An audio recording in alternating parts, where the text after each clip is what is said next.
नमस्कार, देशवा न्यूज देख रहे हैं आप और मैं हूं राकेश कुमार। देखिए, चाचा एक बार फिर से मिल आए हैं। किनसे मिल आए हैं और कौन चाचा की हम बात कर रहे हैं?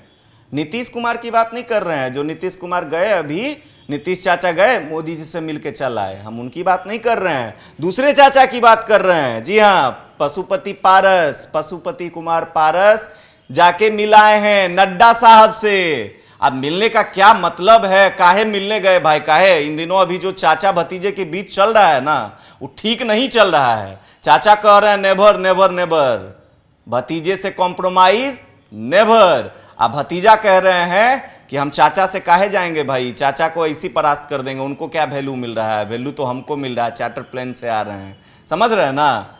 तो अब देखिए, काफी दिलचस्प मुकाबला है। बात यहां पे अटक गया है सीट शेयरिंग को लेकर। एनडीए की सरकार एक बार फिर से बिहार में आ गई है और लोकसभा चुनाव 2024 में होना है। और इस चुनाव में जितनी चर्चाएं बीजेपी और नीतीश कुमार को लेकर नहीं है, उतनी उससे ज्यादा चर्चाएं जो है वो पशुपति पारस और भतीजे चिराग पासवान के बीच हो रही हैं। एलजेपी की हम बात कर रहे हैं, क्योंकि एलजेपी को पिछले बार 6 सीटें मिली थी और एलजेपी इस बार 2 गुट में बट गया है, 2 अलग अलग पार्टियां हो गई हैं। और अब हम इसी पर चर्चा करेंगे, क्योंकि दोनों दावा ठोक रही है। और खास तौर पर पशुपति पारस का कहना है कि हम हाजीपुर तो छोड़बे नहीं करेंगे, और चिराग पासवान कह रहे हैं तो हमारे पिताजी की विरासत है। किनकी विरासत है और किनको मिलेगा? क्योंकि एक बार फिर से चिराग पासवान को सुन रहे थे कि चिराग पासवान को मान मनोवल किया गया है और मान भी गए हैं, और लगभग फिक्स हो गया कि चिराग को क्या मिलने वाला है। लेकिन पारस चाचा थोड़ा सा घबराए हुए थे, गए हैं नड्डा साहब से मिल के आए हैं। नहीं, मिलना चाहिए भाई। बीजेपी के राष्ट्रीय अध्यक्ष है, एनडीए में सबसे बड़ी पार्टी है बीजेपी। बीजेपी सब कुछ करवा रही है। एलजेपी को 2 गुटों में बांटने वाली मेन भूमिका में नीतीश कुमार बीजेपी ही रही थी। जी। और फिर चिराग पासवान जब नीतीश कुमार इधर आए थे जी, तो चिराग पासवान को मना के फिर बीजेपी ही ले गई थी जी। तो फिर नीतीश कुमार को मना के भी बीजेपी ही लाई। जी। तो अब बीजेपी सबसे बड़ी पार्टी है, उसे ही टिकट बांटना है। जी। अच्छा, चाचा और भतीजे की बात करने से पहले कल दिल्ली में नीतीश कुमार को किस तरह से संजय झा ने रोका था, उस पर थोड़ा मैं चर्चा करना चाहता हूँ। पत्रकार पूछे, जैसे ही उन्होंने पूछा कि यहाँ पे सीटों का बंटवारा सब ठीक है चिराग, वहीं पे संजय झा आगे आ गए, अरे छोड़िए ये सब हो जाएगा। फिर नीतीश कुमार ने नाम नहीं लिया, कहा कि ये सब की चिंता क्यों करते हैं, सब हो जाएगा, सब बातचीत हो चुकी है। ठीक है, तो चिराग पे अभी नीतीश कुमार का भी बोलना मना है। मतलब संजय झा अगर रोक रहे हैं तो समझिए कि जेडीयू के अंदर खाने ये तय हो गया है कि हम सिर्फ सीट शेयरिंग को लेकर बीजेपी से बात करेंगे। ये बीजेपी का हेडक है। चाचा को कैसे समझाए, चिराग को कैसे समझाए, उपेंद्र कुशवाहा को कैसे समझाए, जीतन राम मांझी को कैसे समझाए। ठीक है, अब आइए चाचा भतीजे पे। देखिए, ये बात आपने सही कहा, जितनी चर्चा यहाँ पर खेला 12 तारीख को लेकर नहीं है, उतनी चर्चा या उससे ज़्यादा चर्चा ये है कि आखिर पीछे हटेगा तो कौन, हटेगा कौन। चाचा पीछे हटेंगे तो भाई मैं कैसे हटूंगा, मैं बड़ा हूँ, पिता समान हूँ, मैं चाचा हूँ। और सबसे बड़ी बात, जो मेजॉरिटी उनके पास है, क्योंकि 6 सांसद जो है उन टोटल एलजेपी में थे, और चिराग को छोड़कर 5 के 5 सब उधर ही। वही मैं कह रहा हूँ कि चाचा का ईगो इस पे जाएगा कि भाई बड़ा हूँ, मैं कैसे पीछे हटूंगा, मैं कैसे कम सीट, कैसे हाजीपुर मैं कैसे छोड़ दूंगा। एक तरफ भतीजा है कि मैं कैसे छोड़ दूंगा, जनाधार मेरे साथ है, देख लीजिए कितनी भीड़ लग रही है, युवाओं का जोश मेरे साथ है, बिहार फर्स्ट, बिहारी फर्स्ट को सभी लोग मान रहे हैं, मैं रामविलास पासवान का बेटा हूँ, मेरे पिता की विरासत को मैं ही संभालूंगा, जिसने मुझे धोखा दिया उसके सामने नतमस्तक होने का तो सवाल ही नहीं है।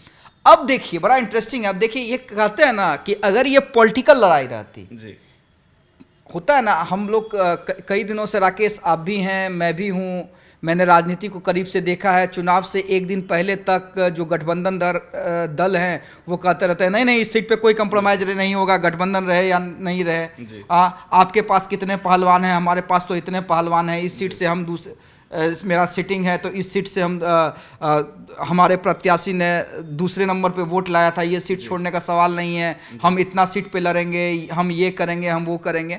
और जब टेबल टॉक होता है ना, तब ये सारी बातें खत्म हो जाती हैं, सीट शेयरिंग हो जाता है जी। क्योंकि वो पॉलिटिकल लड़ाई होती है, वो पॉलिटिकल बयानबाजी होती है, वो पॉलिटिकल प्रेशर होता है जी। ठीक है। लेकिन यहाँ पे दियादी लड़ाई जो समझते हैं ना गांव में, दियादी लड़ाई जी, गोतिया वाला, गोतिया वाला जी, एकदम गोतिया वाला लड़ाई है जी। इसलिए इंटरेस्टिंग है कि भाई एकदम नहीं, हम चाचा हैं, हम नहीं मानेंगे, वो जान कहते जाए हैं तो जाए, प्रतिष्ठा नहीं जाए। जी अब ये सवाल प्रतिष्ठा का है जी कि पीछे हटेगा, कुर्बानी दे, एक पिक्चर का डायलॉग था, कुर्बानी देगा तो आखिर देगा कौन। जी। तो कुर्बानी देगा तो देगा कौन, यही तो इंटरेस्टिंग है। चाचा कह रहे हैं भाई, पूछ रहे हैं मेरे अंगने में तुम्हारा क्या काम है जी। और चिराग से जब मेरी बात हो रही थी तो चिराग ने बड़े कॉन्फिडेंटली कहा कि अंगना किसका है जी। वो वक्त बताएगा। जी। तो चिराग तो कॉन्फिडेंट नजर आ रहे हैं। देखिए एक चीज अगर मान लीजिए तो चिराग पासवान जो बोल रहे हैं कॉन्फिडेंटली बोल रहे हैं। सीट शेयरिंग की मैं बात कर ही नहीं रहा हूं, सीट शेयरिंग को लेकर चलिए, अगर मामला सिर्फ सीट शेयरिंग को लेकर चाचा भतीजे फंसा होता ना तो बीजेपी चुटकियों में ऐसे सुलझा देती जी। टाइम नहीं लगता, जेपी नड्डा बैठते, अमित शाह बैठते, नहीं होता नरेंद्र मोदी बैठते, सीट शेयरिंग ऐसे में सुलझ जाता जी। बात है हाजीपुर की जी। बात है राजनीतिक विरासत की कि विरासत रामविलास पासवान की संभालेगा कौन जी। जिसके पास हाजीपुर गया समझ लीजिए कि रामविलास पासवान की असली विरासत वही संभाल रहा है। मैं पशुपति कुमार पारस का एक इंटरव्यू देख रहा था जी दूसरे चैनल पे, वो कह रहे थे कि भाई चिराग जमुई से क्यों नहीं लड़ते हैं, हाजीपुर की विरासत को मेरे स्वर्गीय भाई ने मुझे सौंपा है जी। जमुई चिराग पासवान को सौंपा है तो वो जमुई से लड़े। वो यहाँ तक कह रहे हैं कि चिराग तो एनडीए का सदस्य ही नहीं है, चिराग 40 सीट पे लड़ेगा या तेजस्वी के साथ चला जाएगा, वो एनडीए में रहेगा ही नहीं जी।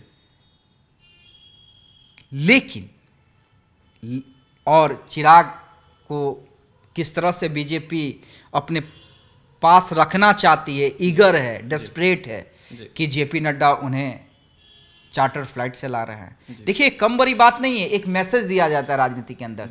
जो लोग नहीं समझते हैं वो इस तरह की बात करते हैं कि भाई चार्टर प्लेन से आ गए, चार्टर फ्लाइट से आ गए तो क्या हो गया, जेपी नड्डा के साथ आ गए तो क्या बात हो गया। नहीं, एक मैसेज दिया जाता है कि हम आपके समर्थकों को भी दिखलाएं कि अगर आप मेरी बात मान रहे हैं तो आपके समर्थकों में ये मैसेज जाना चाहिए कि आप हमारे लिए कितने इंपॉर्टेंट हैं। तो बीजेपी की तरफ से जेपी नड्डा, अमित शाह की तरफ से ये मैसेज दिया गया चिराग पासवान की पार्टी और उनके समर्थकों को, देखिए चिराग भले ही नीतीश हमारे साथ आ गए हों लेकिन चिराग हमारे लिए, चिराग का इंपॉर्टेंस कम नहीं हुआ है, चिराग को किसी भी कीमत पे हम अपने साथ रखेंगे। बिल्कुल, देखिए ये बात तो आपने जरूर सही बात कही है कि चिराग को छोड़ना नहीं चाहती है बीजेपी, इंपॉर्टेंट है चिराग पासवान बीजेपी के लिए, लेकिन बीजेपी के लिए इंपॉर्टेंट पशुपति पारस के का गुट भी है क्योंकि उनके पास कई पहलवान हैं, जैसा कि आपने कहा कुछ देर पहले कि पहलवानों की फहरिस्त है और सबसे बड़ा पहलवान उसमें सूरजभान सिंह है जिसे छोड़ना बिल्कुल भी पसंद नहीं करेगी बीजेपी। तो भाई इसमें यही बात है कि दोनों को, चिराग पासवान और पारस दोनों को सेलेक्ट करने की बात आती है तो किसे पहले सेलेक्ट करेगी, और अगर दोनों को मनाने की बात आएगी तो क्या फॉर्मूला रहने वाला है। देखिए फार्मूला तो बीजेपी को तय करने दीजिए जी। जब बीजेपी तय करने के लिए आ जाएगी तो फार्मूला उससे पहले हम बता देंगे जो अंदर खाने क्या बात होगी। हालांकि फार्मूला मुझे पता है कि तो गतवा क्या होना है, अभी खुशफहमी में रहने दीजिए। हाँ एक बात तो मैं फिर कहूँगा, हालांकि चिराग के समर्थक ये मानते नहीं हैं, मैं ये बिल्कुल कह रहा हूँ कि पशुपति कुमार पारस को भी बीजेपी छोड़ने नहीं जा रही है। और सरथे और हाजीपुर जो मुझे लग रहा है, जो मेरा प्रेडिक्शन है, हाजीपुर चिराग पासवान के खाते में जाएगा पक्का। पक्का पारस को नहीं मिलेगा 95%, 5% तो कुछ भी हो सकता है जी। 5% जब नीतीश कुमार बार बार कसम खा के किधर भी जा सकते हैं, हालांकि अभी कह रहे हैं कि अब नहीं मारेंगे, अब नहीं मारेंगे जी। अब लास्ट था तो बयान सुना दे क्या, सुनवा दीजिए।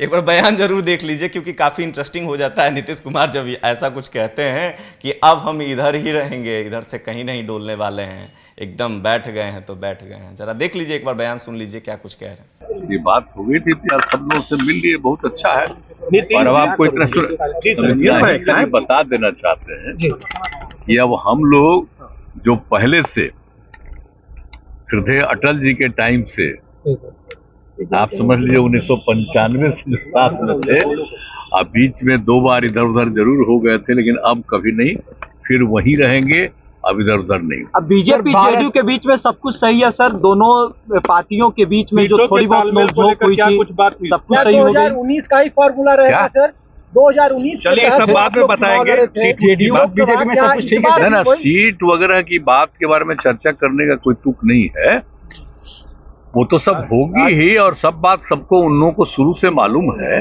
बाकी सब चीज का कोई खास बात नहीं। भले ही हम बात चिराग पासवान की कर रहे हो, पशुपति पारस की बात कर रहे हो, लेकिन इसमें बात नीतीश कुमार की करनी इसलिए ज़रूरी थी और नीतीश कुमार का बयान सुनाना इसलिए ज़रूरी था क्योंकि चिराग पासवान वही हैं और नीतीश कुमार वही हैं जो नीतीश कुमार चिराग पासवान को देखना पसंद नहीं करते थे, और चिराग पासवान नीतीश कुमार के खिलाफ कुछ भी बोलने से एक बार नहीं रुकते थे, और दोनों अब एक ही गठबंधन में हैं। और इसीलिए हम कहते हैं कि राजनीति में कोई अपना नहीं होता है, कोई पराया नहीं होता है, लेकिन अभी जिस चर्चा को लेकर हम बैठे हैं वो तो दोनों अपने परिवार हैं और परिवार में फूट है। इसी वजह से बीजेपी को दिक्कत हो रही है कि परिवार के फूट को कैसे एक किया जाए, दूरी को कैसे एक किया जाए। क्या एक करने का कुछ है? क्या एक हो सकते हैं दोनों?